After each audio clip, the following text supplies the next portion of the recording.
Hello दोस्तों, स्वागत है आपका विटामिन मनी में। आज हम जानेंगे कि कैसी थी भारतीय अर्थव्यवस्था, पर अभी की नहीं बल्कि प्राचीन भारतीय अर्थव्यवस्था कैसी थी, इस बारे में जानेंगे।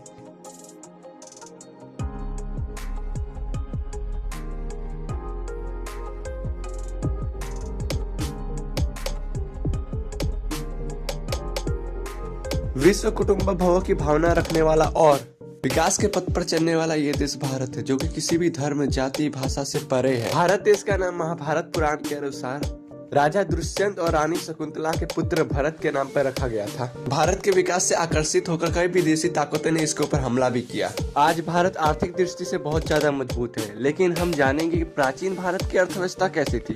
तो चलिए चलते हैं वक्त में पीछे।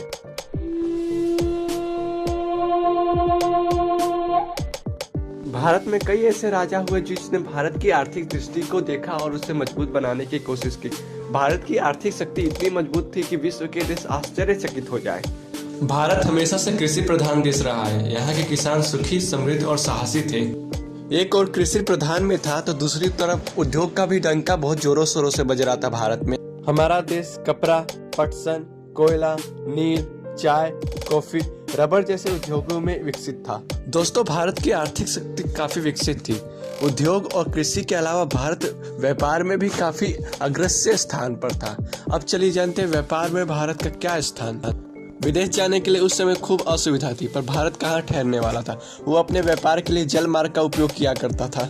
दोस्तों, जैसा कि आप जानते हैं कि विदेशी लोग भारत के काली मिर्च, तेजपत्ता, सूती कपड़ा, मलमल, गरम कपड़ा जैसे चीजों के बिना नहीं रह सकते थे। इसलिए भारत इन सब चीजों में अग्रसर स्थान पर था और इन्हीं सब चीजों से भारत सबसे ज्यादा मुद्रा प्राप्त किया करता था। दोस्तों, अब हम जानेंगे कि भारत आर्थिक प्रवृत्ति यानी इकोनॉमिक एक्टिविटी के लिए क्या करता था और उस समय भारत का रोजगार का ढांचा कैसा हुआ करता था। जैसा कि हम पहले ही बता चुके हैं कि भारत कृषि प्रधान देश था, लेकिन इसका ये मतलब नहीं कि भारत में उद्योगों की कमी थी। भारत उद्योगों में भी काफी अग्रसर हुआ करता था, लेकिन भारत की अधिकतर आबादी खेती पर निर्भर थी। इसलिए रोजगार के ढांचे में सबसे पहले हम खेती को समझेंगे। यूं तो रोजगार के ढांचे में 3 चीजें महत्वपूर्ण है। पहला खेती, दूसरा उद्योग और तीसरा सेवा। तीनों को हम एक एक करके समझेंगे। भारत कृषि के मामले में बहुत विकसित था। वो अलग अलग चीज वस्तुओं की खेती किया करता था, यानी भारत वैविध्यपूर्ण खेती किया करता था। खेती के कारण भारत के किसान खूब सुखमय जीवन बिताते थे और वो स्वावलंबी हुआ करते थे। ग्रामीण इलाके की चीज वस्तु जैसे अनाज, सब्जी, फल, कपड़ा, जूता, पशुपालन और कृषि जन्य वस्तुओं का उत्पादन करता था, जिसके कारण उनका जीवन अत्यंत सुखकारी था। चलिए अब बात करते हैं उद्योग की। भारत के उद्योग उस समय काफी विकसित थे। इतिहासकार टी राय चौधरी के मत अनुसार 19वीं सदी के पहले भारत औद्योगिक उत्पादों का उत्पादन करने वाला अग्रसर देश था। चलिए बात कर लेते हैं भारत किन किन चीजों का प्रोडक्शन और एक्सपोर्ट किया करता था। भारत मुख्य रूप से सूती और मलमल के कपड़े का निर्यात करता था।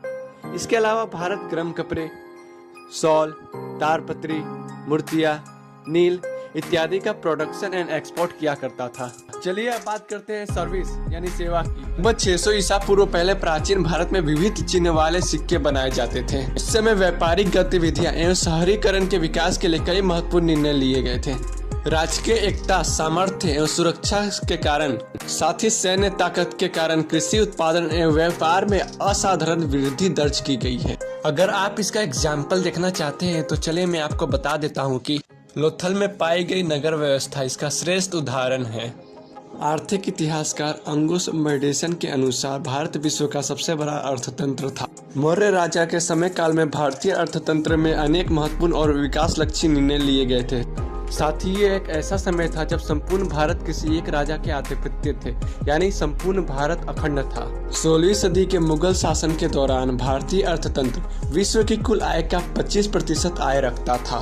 17वीं सदी के अंत तक मुगल शासन का विकास हुआ और दक्षिण एशिया का 90% उनकी सत्ता के अधीन था, जिस कारण से एक समान कर और एक समान चुंगी लगाई गई थी। चुंगी यानी दोस्तों एक ऐसा कर होता है जो इम्पोर्ट एक्सपोर्ट यानी आयात और निर्यात के समय में लिया जाता था। सन 1700 में औरंगजेब के शासनकाल में भारत की राष्ट्रीय आय 10 करोड़ पाउंड हो गया था। इसी के बाद भारत में विदेशी प्रजा का व्यापार के लिए आगमन हुआ। दोस्तों, हमें गर्व करना चाहिए कि हम भारत में जन्मे हैं। इसकी संस्कृति और सभ्यता अनन्य है। दोस्तों, मैं अपने देश के नाम पे लाइक की भीख नहीं मांगूंगा, पर इतना जरूर कहूँगा, अगर आपको ये वीडियो पसंद आया हो और प्राचीन भारत की अर्थव्यवस्था आपको अच्छी लगी हो तो कमेंट में जाके जय हिंद जरूर। दोस्तों, सिर्फ एक सब्सक्राइबर एक यूट्यूबर को कितनी खुशी देता है ये आप नहीं जानते, इसलिए अगर आपको वीडियो पसंद आया हो तो चैनल को सब्सक्राइब और वीडियो को लाइक कर लीजिएगा। जय हिंद।